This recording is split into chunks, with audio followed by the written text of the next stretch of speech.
Welcome to Zen Study. My name is Naval and today we are going to discuss one very important CSAT topic. The topic is time, speed and distance. So आज हम इस topic से related कुछ important questions देखेंगे और उन्हीं के साथ उनके कंसेप्ट्स भी देखेंगे जो आपके यूपीएससी सीसेट एग्जाम के पॉइंट ऑफ व्यू से रेलेवेंट है. Okay, so time, speed and distance. So friends, as you know, speed is equal to distance upon time. Speed is equal to distance upon time. ये एक standard formula है इस topic का. इससे हम 2-3 फॉर्मूले और डिराइव कर सकते हैं. जैसे कि अगर आप देखें speed equal to distance upon time, so we can also say speed into time is equal to distance. Okay, and also time is equal to distance upon speed. एक सिंगल स्टैंडर्ड फॉर्मूले से हमने इन दो फॉर्मूले को और डिराइव किया है. As you can see, speed is equal to distance upon time. Distance is always constant. Distance is always constant. So we can say speed is inversely proportional to time. Speed is inversely proportional to time. इसका ये मतलब हुआ कि मान लो ये दिल्ली है और ये मुंबई है,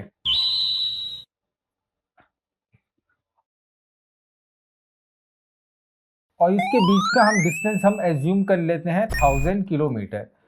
2 पर्सन हैं, रवि और राम.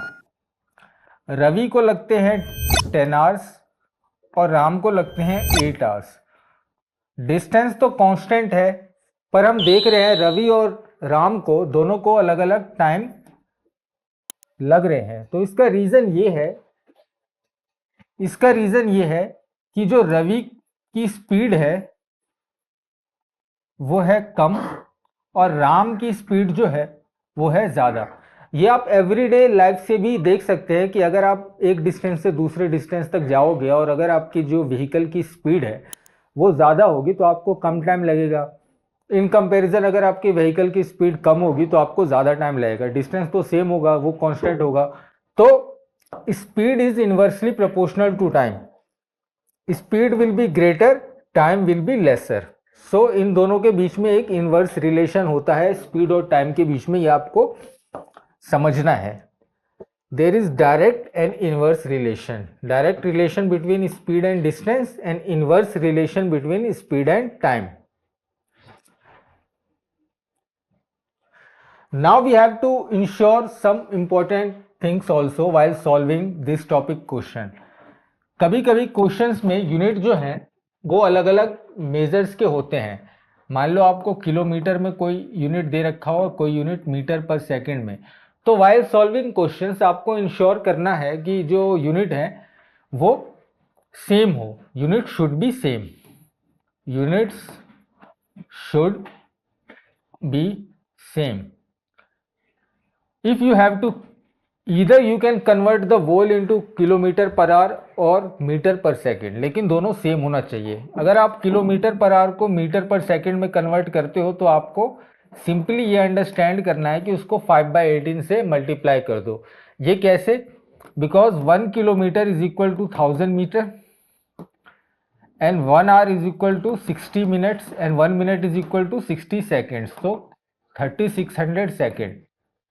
सो 1 kilometre per hour is equal to 1000 upon 3600 metre per second. If we cancel it out, we get 5/18. So we have to multiply it by 5/18 to get meter per second. उसी टाइप से अगर metre per second को kilometre में per hour में convert करना है तो हमको 18/5 से मल्टीप्लाई करना है. किलोमीटर पर आवर को मीटर पर सेकंड में करना है तो उसको 5/18 से मल्टीप्लाई करना है, और मीटर पर आवर को मीटर पर सेकंड को किलोमीटर पर आवर में करना है तो 18/5 से मल्टीप्लाई करना पड़ेगा. बट इंश्योर ये करना है कि दोनों की यूनिट जो है वो सेम हो. ठीक है. अब कुछ क्वेश्चंस देखते हैं हम. राइट, कुछ क्वेश्चंस हम देखते हैं। क्वेश्चन में बोला गया है ए बस ट्रेवल्स 160 किलोमीटर इन 4 आवर। ए बस travels 160 kilometre in 4 hours and a train travels 320 kilometer in 5 hours at a uniform speed. Then what is the ratio of distance traveled by them in 1 hour? So a bus travel 160 kilometer in 4 hour. A bus travel 160 kilometer in 4 hour. So speed क्या हो जाएगा इस case में? Distance upon time, यही होगा।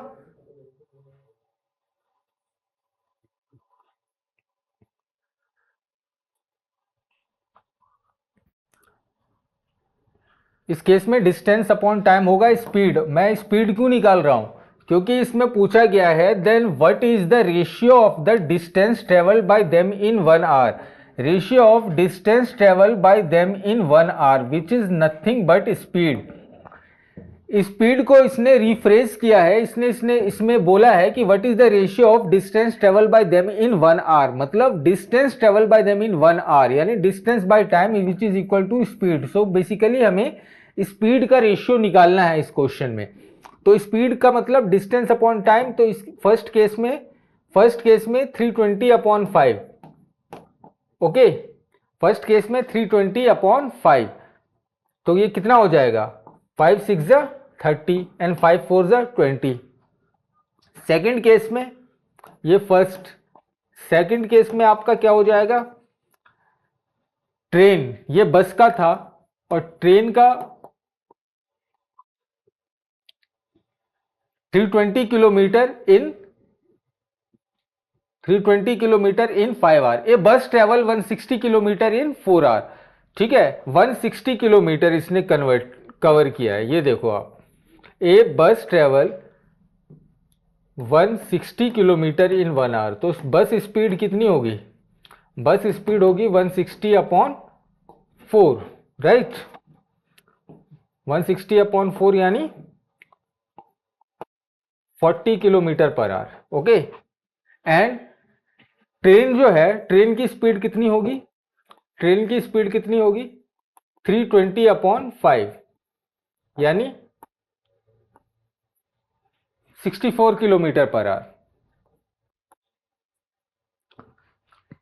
हमको निकालना क्या है? Then what is the ratio of the distance travel by them in 1 hour. Ratio of distance कितना हो जाएगा? 40 upon ratio of distance travel by them in 1 hour, तो ratio of speed of bus upon speed of train which is equal to 60 upon 40 upon 64, 5/8। So our answer is 5/8। हमको जो basic फॉर्मूले हैं उन्हीं पे कंसंट्रेट करके अगर हम देखेंगे कि ज़्यादातर क्वेश्चन उसी से सॉल्व हो जाएंगे। ठीक है, तो इतना हार्ड एंड फास्ट रूल नहीं है इसमें। Now we will come towards average speed. What is average speed? बहुत सारे क्वेश्चन में हमको ये देखने को मिलता है कि एवरेज स्पीड आपसे पूछ लेता है, तो हम अभी ये देखेंगे कि एक्चुअली में एवरेज स्पीड पहले होता क्या है। मान लीजिए दिल्ली है और मुंबई है और दोनों के बीच में 1000 किलोमीटर का डिस्टेंस है। डिस्टेंस मैंने आपको बताया कि कांस्टेंट होता है, डिस्टेंस तो चेंज नहीं होगा, डिस्टेंस इज कांस्टेंट।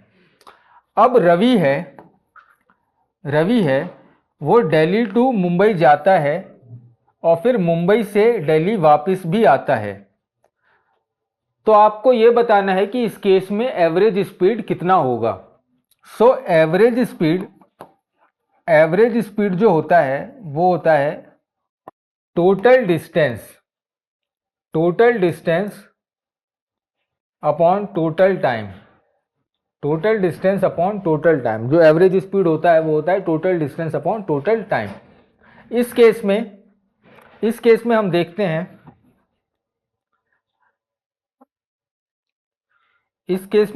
हैं, अगर हम डिस्टेंस को मान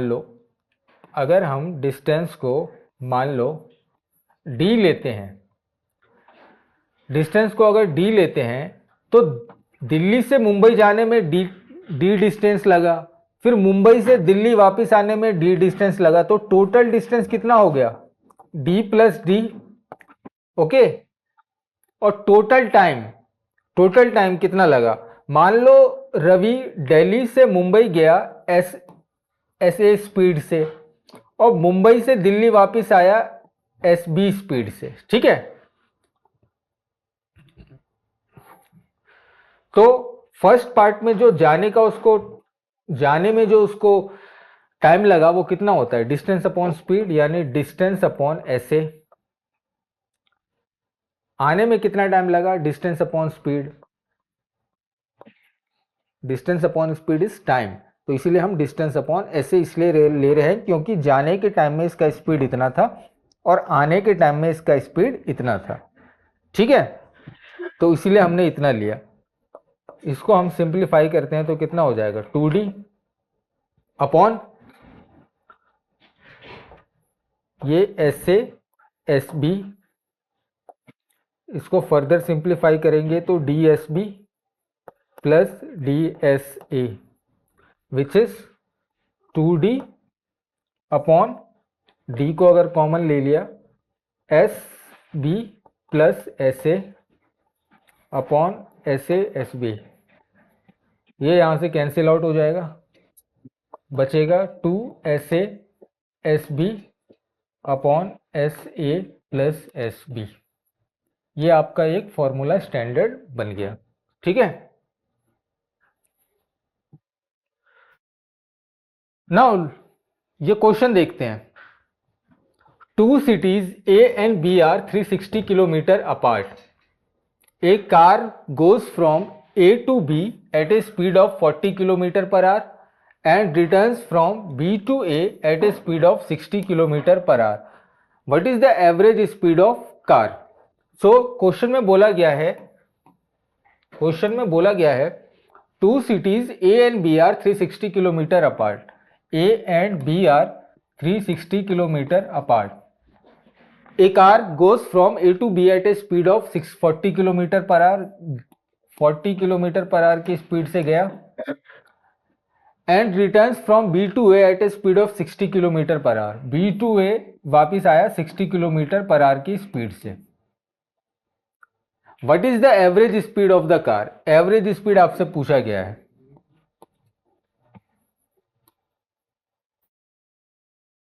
तो average speed is nothing but total distance upon total time, total distance upon total time. Total distance कितना हो जाएगा इस केस में, 360 प्लस 360, गया भी और वापस भी आया। टोटल टाइम जाने में डिस्टेंस इतना है और टाइम इतना लगा, डिस्टेंस इतना और स्पीड इतना था, तो टाइम इतना लगा होगा जाने में। आने में डिस्टेंस इतना था और स्पीड था 60। तो इसको अगर हम सिंप्लीफाई करते हैं तो हम देखते हैं ये तो ऊपर हो जाएगा 720 अपॉन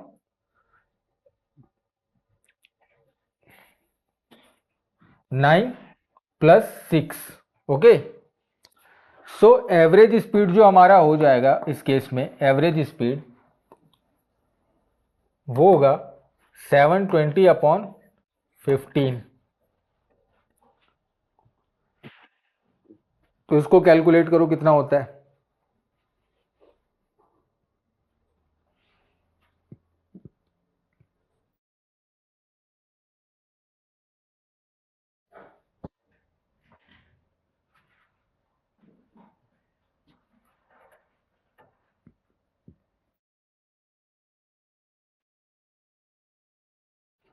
तो एवरेज स्पीड आपका हो जाएगा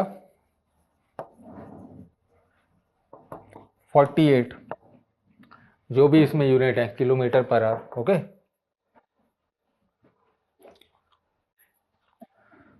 नेक्स्ट देखते हैं हम क्या कंसेप्ट है। ये एक प्रैक्टिस क्वेश्चन है। Ram goes from Delhi to Mumbai at a speed of 20 kilometre per hour and return at a speed of 30 kilometre per hour. The average speed of Ram for the entire journey same. Average speed is equal to total distance upon total time. Ram goes from Delhi to Mumbai at a speed of इतना and return at a speed of इतना। Delhi to Mumbai, distance specify नहीं करेगा तो हम D मान लेते हैं, ठीक है। तो इसमें दिया हुआ है कि at a speed of 20 kilometre per hour से गया और रिटर्न हुआ at a speed of 30 kilometre per hour. The average speed for Ram for the entire journey. तो डिस्टेंस हमारा टोटल हो जाएगा 2d।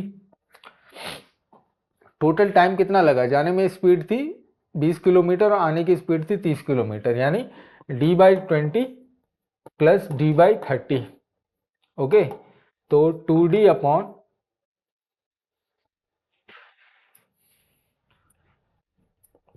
30d प्लस 20d, ये हो जाएगा आपका 2d upon 50d upon 60, right, which comes out to be 2d upon 50d into 60।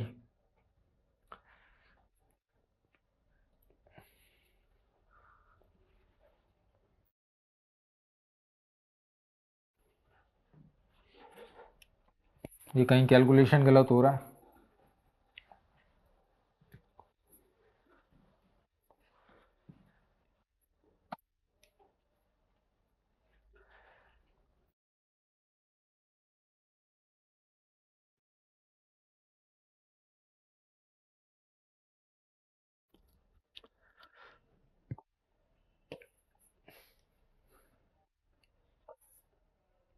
ये 3d और ये 2d, राइट। तो 2d upon 5d upon 60 which comes out to be, d से d cut गया, 2 और पाई 5 अपॉन 60।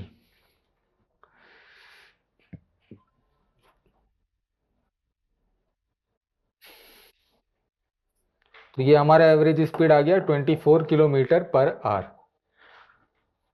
वेरी सिंपल, खाली फॉर्मूले में पुटअप करना तो और आंसर आ गया, राइट।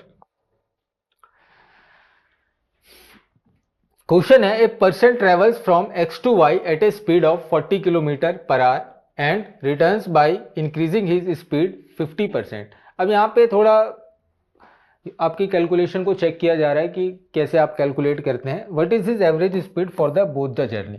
मैं आपको एक हिंट दूंगा, ये क्वेश्चन आप खुद से भी कर सकते हो। X to Y, a person travels from X to Y at a speed of 40 kilometre per hour, गया 40 किलोमीटर पर आवर से, है ना, and returns by increasing his speed by 50 kilometre per hour and returns by increasing his speed 50%। 50% से इसने इस speed को increase कर दिया, यानी initial speed 40 kilometre per our थी और इस पे उसने 50% इंक्रीज किया, ठीक है। तो हम इसको ऐसे देखते हैं, कि 40 किलोमीटर पर आवर थी उसकी स्पीड, रिटर्न जो हुआ तो उसने 40 kilometre per our plus 50% of 40, मतलब 50% इंक्रीज की। इंक्रीज किस पे की, 40 पे की, ठीक है। तो 40 तो रहेगा, उस पे 50% और इंक्रीज हो गया, यानी 40 प्लस 20 किलोमीटर पर आवर, तो ये हो जाएगा आपका 60 किलोमीटर पर आवर। तो इसकी आने की जो स्पीड है वो रहेगी 60 किलोमीटर पर आवर। अब हम कुछ कर सकते हैं इसमें, what is is average speed. तो average speed is equal to total distance, मान लो 2d है, जाने में टाइम लगा d/40, आने में कितना लगा d/60, ठीक है। इसको आप कैलकुलेट करो, सिंप्लीफाई करो, आपका आंसर आ जाएगा, correct. Next, a man covers 2/7 of total distance by train at a speed of 50 km. Next 3/5 of total distance by bus at a speed of 30 km per hour and the remainder distance by bike at a speed of 40 km per hour. Find the average speed of the journey. Question में बोला गया है ये total distance है, मान लो ये उसका 2/7 डिस्टेंस है, राइट। ये इसने ट्रेन से कवर किया, स्पीड है कितनी, 50 kilometre per hour. Next 3/5 of total distance by bus at a speed of 30 kilometre per hour. 3/5 next जो डिस्टेंस है वो उसने कवर किया by bus at a speed of 30 kilometre per hour, and the remaining distance by bike at a speed of 40 kilometre per hour. जो remaining distance थी, ठीक है, जो रिमेनिंग डिस्टेंस थी उसने उसको कवर किया by bike at a speed of 40 kilometre per hour. 40 kilometre per hour, तो हमको निकालना है average speed for the entire journey. मैं इसके लिए आपको टाइम दे रहा हूं, आप इसको सॉल्व करके बताएं।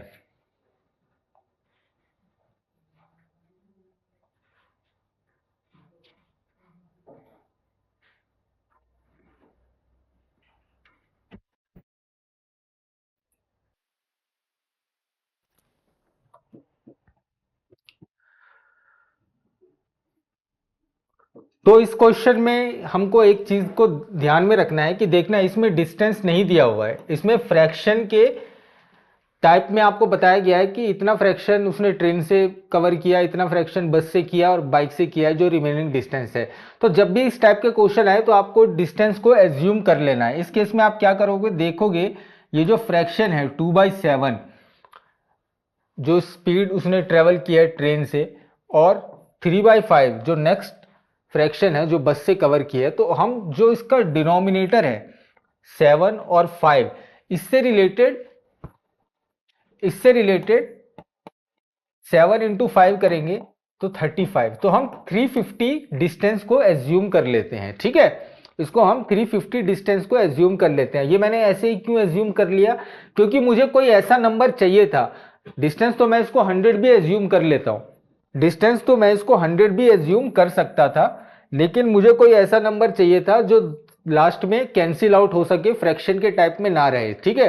तो मैंने देखा कि अगर मैं 7 और 5 का मल्टीपल लेता हूं जो उनका मल्टीप्लिकेटिव फैक्टर में आता है, तो इन दोनों से वो कैंसिल आउट हो जाएगा, और यहां 30 है और 40 है, तो इसमें भी कैलकुलेशन में हमको ज्यादा आसानी होगी लेने को। मैं इसमें 100 भी ले सकता हूं, तो चलो मैं अगर मैं 350 लेता हूं इसका टोटल डिस्टेंस, तो 2/7 इसने ट्रेन से कवर किया है, तो ट्रेन से इसने कितना कवर किया है, 2/7 into 350, which comes out to be 100 kilometre. Bus से कितना किया है, 3/5 into 350, which comes out to be 210 kilometre. दोनों को मिला के कितना हो गया, 310। तो रिमेनिंग कितना था, रिमेनिंग रिमेनिंग इज 40 किलोमीटर जो उसने बाइक से कवर किया होगा, ठीक है। तो हमको पूछा गया है find the average speed of the journey. तो एवरेज स्पीड कितना होता है, टोटल डिस्टेंस, टोटल डिस्टेंस हमने इतना 350 एज्यूम किया है, okay. Average speed is equal to total distance upon total time. तो टाइम कितना लगा एक एक करके आप बताओ, 100 upon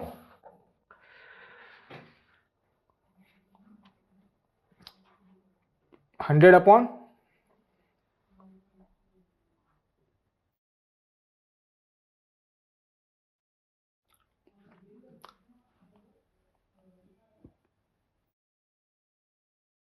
50, 210 upon 30 and 40 upon 40। Calculate करके बताओ कितना आंसर है।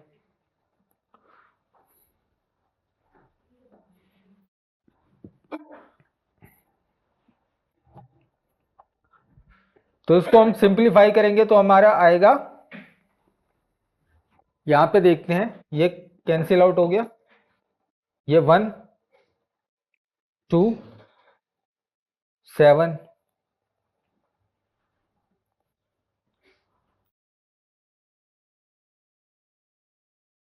तो 350 अपॉन 10 यानी 35। तो यहां हमारा आंसर आ गया 35।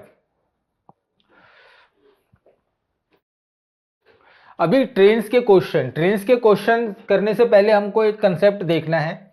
मान लो ये ट्रेन चल रही है, ठीक है, और यहां पे कोई पर्सन खड़ा है, यहां पे कोई पर्सन खड़ा है,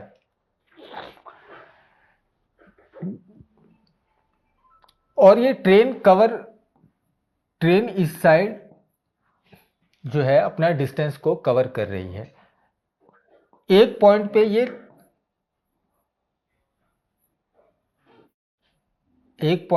ये इस पोजीशन में आ जाएगी, ठीक है।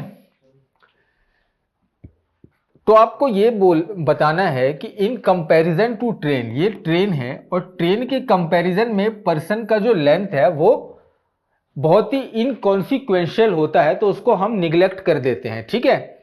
ट्रेन के कंपैरिजन में जो पर्सन का डिस्टेंस होता है वो हम निग्लेक्ट कर देते हैं वाइल सॉल्विंग ट्रेन क्वेश्चन, ठीक है, वाइल सॉल्विंग ट्रेन क्वेश्चंस। तो हमको बस ये यहाँ पे जो आप देख रहे हैं क्वेश्चंस में, सॉरी लास्ट क्वेश्चन था, क्वेश्चन में पूछा गया है a train 200 metre long is moving at a speed of 40 kilometre per hour. मान लो ये 200 मीटर लॉन्ग ट्रेन है और ये 40 किलोमीटर पर आवर की स्पीड से चल रहा है। इन how much seconds will it cross man standing near railway line. अब इसमें पूछा गया है कि कितना टाइम लगेगा उसको, इस पर्सन को क्रॉस करने में। तो हमको स्टैंडर्ड डेफिनेशन पता है, speed is equal to distance upon time and time is equal to distance upon speed. तो इस केस में जो है, इस केस में हम डिस्टेंस जो लेंगे, क्योंकि आप देख रहे हो कि एक पोजीशन पे ट्रेन ऐसे था और एक पोजीशन पे इसने ये इस साइड आ गया, तो इसने पूरा जितना उसका लेंथ था ट्रेन का, उसने पूरा ही लेंथ को कवर किया है। तो the length of train is equal to distance, distance is equal to length of train, distance is equal to length of train and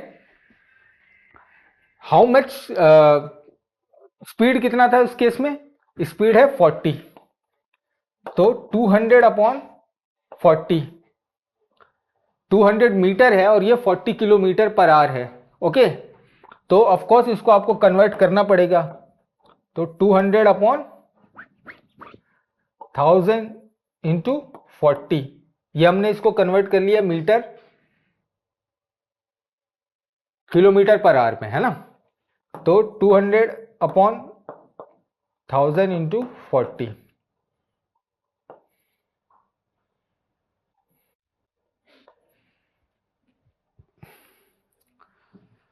तो ये हो गया आपका 1/20 आर। इसको हमको सेकंड में मिनट में कन्वर्ट करना है, तो 3 मिनट्स, 60 से मल्टीप्लाई कर दिया ना।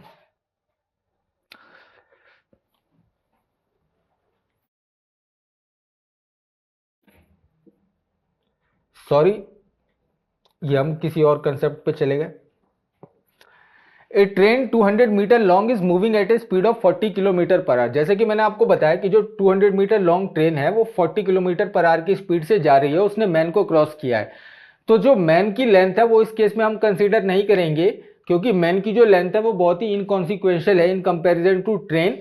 सो while calculating the time which is equal to speed upon which is equal to distance upon speed, ठीक है, which is equal to distance upon speed, so we will neglect man's dimension, ठीक है, इस case में। तो distance आप देख सकते हैं, डिस्टेंस कितना था 200 मीटर और टाइम कितना था और स्पीड कितना था 40 kilometre per hour, 40 kilometre per hour, 40 kilometre per hour की स्पीड थी। तो अगर हम 40 किलोमीटर पर आवर को 5/18 से मल्टीप्लाई करें मीटर पर सेकंड में कन्वर्ट करने के लिए, एक तरीका ये भी हो सकता है, या हम ये भी कर सकते हैं कि 200 मीटर को किलोमीटर में कन्वर्ट करें। मीटर अपॉन किलोमीटर कितना होता है, 1000 से डिवाइड करना पड़ेगा, ठीक है। तो ये 5 आ जाएगा और नीचे कितना और था 40, ठीक है, नीचे 40 था, तो 1 अपॉन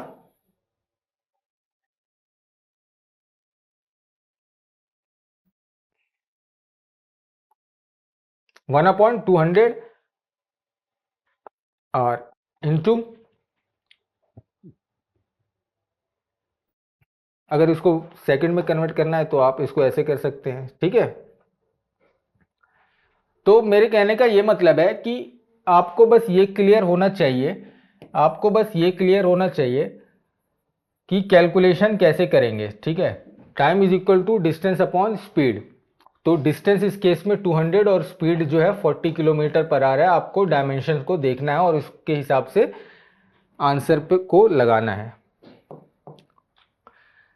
नाउ मैंने आपको यह बताया कि जो मैन की जो लेंथ है वो इनकॉन्सिक्वेंशियल है in comparison to train. But अगर यही ट्रेन मान लो ये ट्रेन है और यहां पे एक प्लेटफॉर्म होता, यहां पे एक प्लेटफॉर्म होता या ब्रिज होता, तो उस केस में हम प्लेटफॉर्म और ब्रिज की जो लेंथ है उसको इग्नोर नहीं कर सकते, क्योंकि वो एक कंसीडरेबल लेंथ की होती है। मैन की लेंथ आप देख सकते हैं उतना कंसीडरेबल नहीं होता in comparison to train, but platform और ब्रिज की होती है। तो उस केस में जब हम डिस्टेंस लेंगे, उस केस में जब हम डिस्टेंस लेंगे तो ट्रेन की जो लेंथ है, train length plus platform length भी कंसीडर करेंगे, ठीक है। तो ये हम अपने आने वाले क्वेश्चंस में देखते हैं कैसे करेंगे। A train 200 metre long is moving at a speed of 40 kilometre per hour in how much second will it cross a bridge of 400 metre. ये आप करके बताओ मुझे कैसे करोगे आप।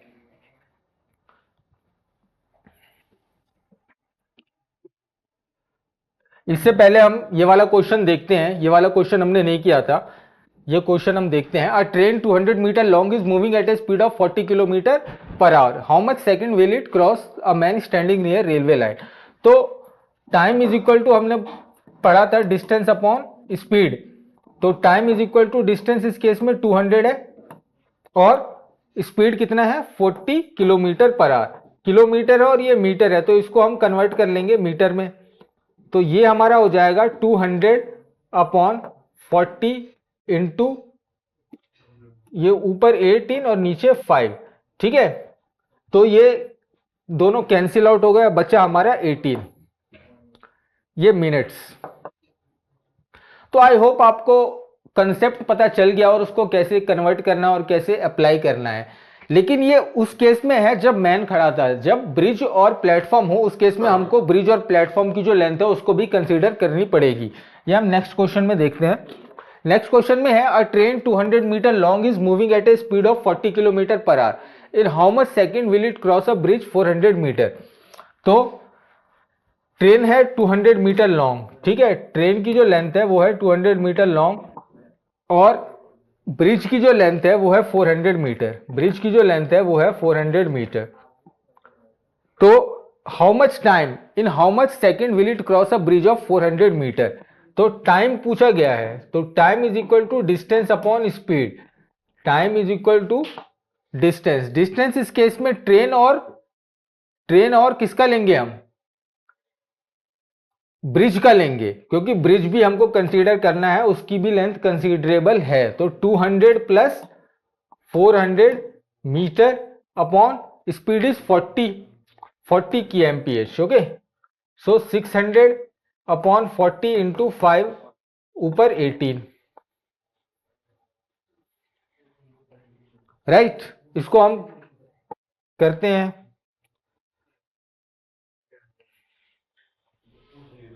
कितना आया,